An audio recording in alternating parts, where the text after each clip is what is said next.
there's been a large increase in the amount of land purchased for data center development by hyperscale companies on their own over the last 4 or 5 years in the U.S.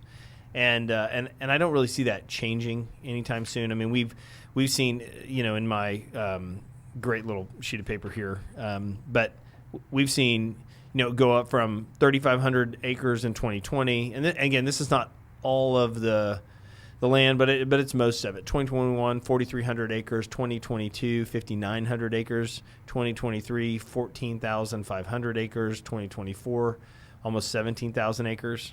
So there's just a lot of land being purchased for this type of growth. This will not happen this year. Like the building and construction will not happen this year. It will be over a long time period, but that's certainly worth noting. That's the first thing, the amount of land.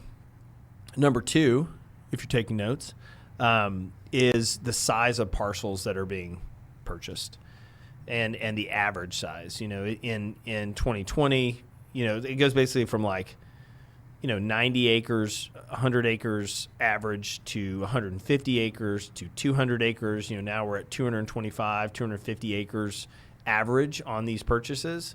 And so I think that's really important to note, is that the size of the parcels are getting bigger, which goes back to your strategy on just how large the vision has become for this.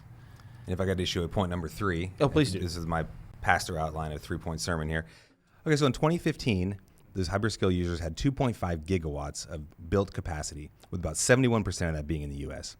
In 2020, that number would jump to 10.1 gigawatts, 77% in the U.S., and in 2024, it went to 23.4 gigawatts with 78% in the U.S. Globally, there's still a heavy focus in the U.S. Yep. The growth is incredible. Yeah. And still you see pretty hockey stick. Yeah. As far as deployed capacity. Yeah. Again, still a big focus in the U.S. Obviously, that's growing internationally, but the main area of deployment is still the U.S.